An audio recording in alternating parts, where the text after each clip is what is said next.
Assalamualaikum warahmatullahi wabarakatuh. Selamat pagi, salam sejahtera bagi kita semuanya. Perkenalkan, nama saya Rizky Faturrahman dengan NIM ujung 031. Pada video kali ini, saya ingin menjelaskan tentang analisis saya yang berjudul Analisis Buku Teks Bahasa Indonesia Kelas 10 edisi revisi 2016 menggunakan teori BSNP pada aspek kelayakan isi dan kelayakan bahasa. Tapi sebelum itu saya ingin menjelaskan buku yang saya analisis. Buku ini berjudul Bahasa Indonesia dengan penulis ialah Suherli Maman Suryaman. Penerbitnya dari Kementerian Pendidikan dan Kebudayaan. Buku ini merupakan cetakan keempat tahun 2017 edisi revisi. Tahun terbit 2017 dan buku ini ditujukan untuk SMA, MA, SMK, dan MAK. Langsung saja kita masuk ke pembatasan teori. Di dalam menganalisis buku ini, saya menggunakan teori BSNP. BSNP sendiri telah menetapkan beberapa kriteria khusus buku pelajaran yang baik dan memenuhi syarat kelayakan. Adapun syarat-syarat kelayakannya adalah yang pertama kelayakan isi, kedua kelayakan kebahasaan, ketiga kelayakan penyajian, dan kelayakan kegrafikan. Untuk kali ini saya ingin memfokuskan kepada kelayakan isi dan juga kelayakan kebahasaan.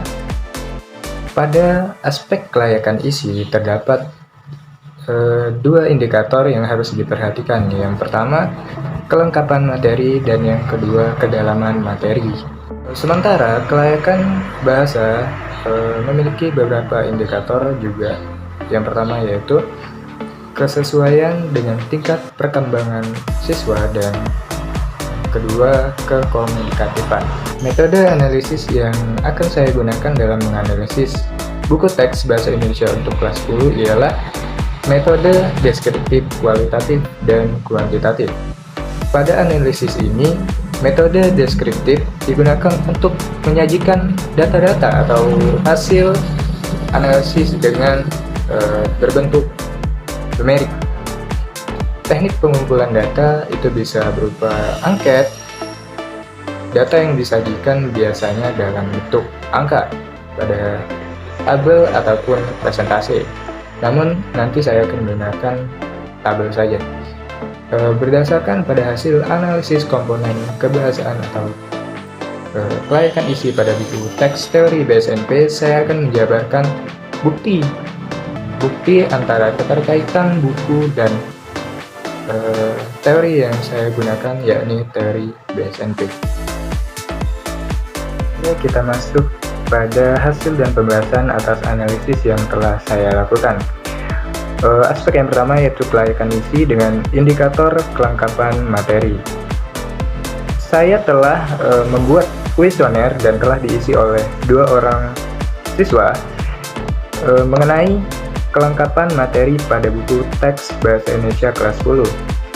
Mereka menilai setuju untuk kelengkapan materi pada buku ini. Menurut data tersebut, dua orang responden memilih setuju untuk penilaian kelengkapan materi pada buku bahasa Indonesia kelas 10, yang mana hal tersebut merupakan dapat dikategorikan sebagai hal yang baik. Hal ini juga dibuktikan dengan gambar-gambar seperti yang telah saya tunjukkan, kelengkapan materi yang dimiliki oleh buku ini. Selain itu, buku ini dapat diartikan sudah memuat semua materi pokok bahasan dalam aspek ruang lingkup yang mendukung tercapainya KI dan KD yang telah dirumuskan dalam kurikulum yang sedang digunakan.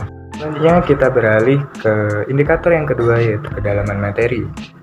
Dari data di atas terlihat bahwa para responden merasa buku bahasa Indonesia ini memiliki kedalaman materi yang sangat baik.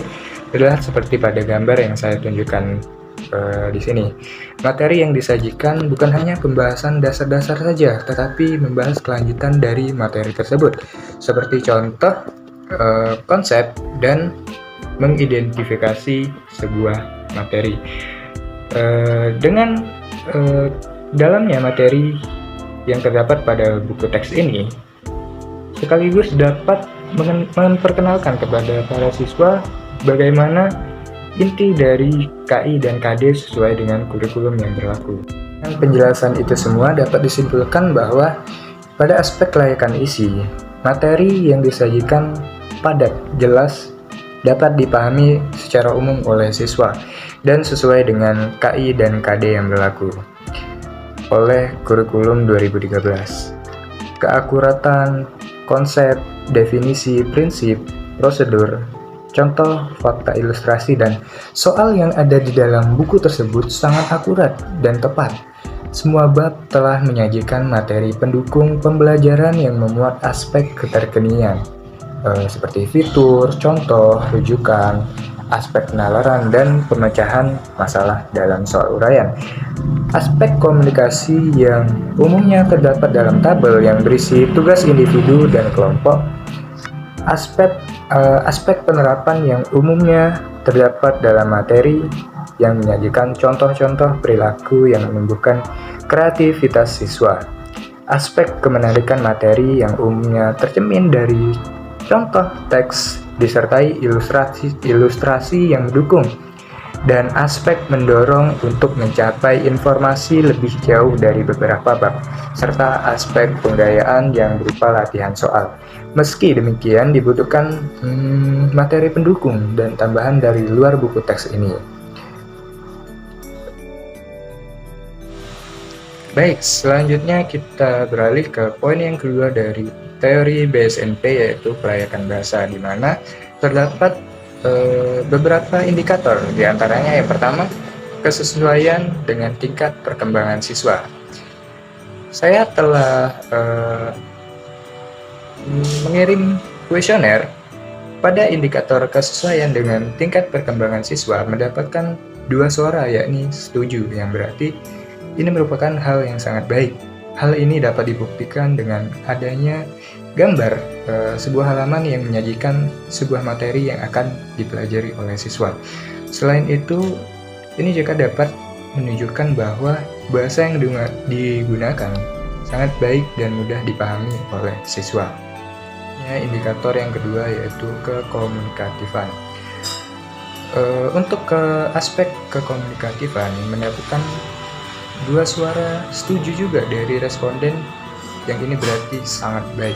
Hal tersebut juga dapat dibuktikan dengan adanya gambar hasil kuesioner dan contoh sebuah teks yang menandakan bahwa buku teks ini secara kebahasaan sangat komunikatif sekali, jelas dan menarik sesuai dengan kaidah kebahasaan tentunya. Sehingga dapat disimpulkan bahwa pada aspek kelayakan bahasa, secara keseluruhan bahasa yang digunakan sudah sesuai dengan tingkat perkembangan intelektual, sosial, dan emosional siswa. Pesan yang ada di dalam materi juga mudah dibaca, dan dalam bacaan yang ada dalam buku tersebut sebagian besar menggunakan kalimat yang efektif dan komunikatif, sehingga mempermudah dalam membaca pesan yang ada. Subbab yang ada dalam bab sangat runtut dan terpadu sesuai dengan alur berpikir siswa, mulai dari yang mudah hingga yang sulit, mulai dari pengenalan suatu konsep sehingga contoh pengaplikasian dalam kehidupan sehari-hari. Begitu pula paragraf-paragraf yang menyusun sebuah topik sangat runtut dan terpadu, sehingga pesan yang ingin disampaikan dalam bab ataupun subbab itu mudah ditangkap. Selain itu, penggunaan kalimat yang tematik pada setiap judul bab atau subbab yang menjadi daya tarik tersendiri untuk memancing siswa mengetahui isi yang ada dalam buku tersebut. Akan tetapi, ada beberapa catatan yang perlu diperhatikan terkait ketepatan kaidah bahasa Indonesia, kekurangan atau kelebihan huruf yang terdapat dalam buku ini. Dua tadi hasil analisis yang telah saya lakukan untuk buku teks bahasa Indonesia kelas 10 edisi revisi 2016. Saya menarik kesimpulan bahwa buku teks memiliki peran yang sangat penting saat pembelajaran, baik dari segi guru itu sendiri, siswa, ataupun proses pembelajarannya. Buku teks dapat mendorong guru untuk mengembangkan suatu materi pelajaran dengan mempertimbangkan kurikulum yang digunakan. Bagi siswa, buku teks memiliki peranan untuk membantu dengan cepat dalam memahami materi serta menumbuhkan rasa keingintahuan untuk mengembangkan potensi yang dimiliki. Dari hasil penelitian dan analisis yang telah saya paparkan menunjukkan bahwa kelayakan isi dan kelayakan bahasa pada buku teks bahasa Indonesia ini memiliki penilaian yang cukup baik dari para responden sehingga masuk dalam kriteria bahan ajar yang layak untuk bahan ajar ataupun bahan pembelajaran proses belajar mengajar di sekolah. Saran yang dapat saya berikan ialah bagi penulis buku diharapkan untuk memperbaiki kesalahan penulisan kata yang masih ada pada buku tersebut. Bagi tenaga pengajar juga haruslah meneliti kembali bahan ajar berupa buku sebelum digunakan dalam kegiatan belajar mengajar. Sementara itu, bagi para siswa juga tidak hanya memanfaatkan satu buku saja untuk dijadikan acuan dalam belajar. Sebisa mungkin mencari referensi yang lainnya juga. Analisis saya, kalau terdapat kekurangan saya mohon maaf. Wassalamualaikum warahmatullahi wabarakatuh.